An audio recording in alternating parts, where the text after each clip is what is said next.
kondisi dahulu itu dengan sekarang baik mana? Ya tentunya kalau lihat kondisi yang sekarang ini Pak, sekarang ini kita tidak bisa mengatakan bahwa yang dulu itu lebih baik, yang sekarang itu tidak. Tetapi Oke. permasalahan sekarang ini sebenarnya masalah pertanian, peternakan dalam pertanian ini di Indonesia itu harus menekankan aspek penyelamatan. Saya ulangi, harus Oh, menekankan aspek penyelamatan. Mengapa demikian Pak?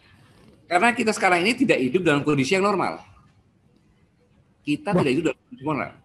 Banyak aspek yang perlu penyesuaian-penyesuaian secara sangat cepat dan selanjutnya juga dengan langkah-langkah yang tidak biasa seperti biasa saja.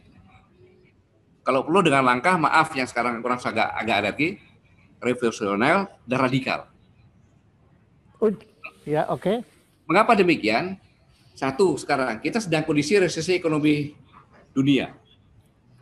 Kita sedang Oh, kena pandemi COVID. Kemudian kita menghadapi tantangan besar tentang energi, air, dan pangan. Seperti saya ingatkan teori tentang Thomas Robert Malthus 1820, di mana penambahan penduduk itu seperti deret ukur, penyiapan pangan seperti deret hitung. Ini mengerikan, Pak. ya. Ini mengerikan. Dan sebentar lagi kita akan menyambut saudara kita, junior kita, yang ke-8 miliar, Pak. Jumlah penduduk dunia itu sebentar lagi di tahun ini itu masuk ke 8 miliar. Oke. Padahal menurut penelitian, kemampuan daya tampung bumi ini untuk orang hidup normal itu hanya 4 miliar, Pak. Waduh. Buktinya Ya. sekarang lihat tiap hari bayi yang meninggal dan sebagainya. Kemudian kondisi iklim pun tidak menentu sekarang ini. Jadi kita sekarang ini siap-siap untuk menghadapi keterbatasan atau katakan kekurangan pangan yang terjadi. Krisis pangan. Gitu. Mungkin perlu dicek Bulog sekarang cadangannya berapa dan tinggal berapa hari. Kemudian panen kita itu dengan banjir itu bagaimana hasilnya. Dari inilah kita harus siap-siap untuk menghadapi ini. Gitu. Nah, langsung pertanyaannya, ini semuanya memerlukan langkah-langkah untuk menyelamatkan seluruh penduduk Indonesia. Karena harus mampu memenuhi kebutuhan penduduknya secara mandiri dalam hal pangan. Kalau tidak, kita akan sangat berbahaya sekali, Pak, dengan jumlah penduduk yang saya sampaikan. Nah, ini kenapa? Karena kondisi pertanian kita ini perkembangan industri dan perubahan iklim pertanian terus menyusut. Berdasarkan data, setiap tahun menyusut 120.000 hektar. Tapi masyarakatnya bertambah.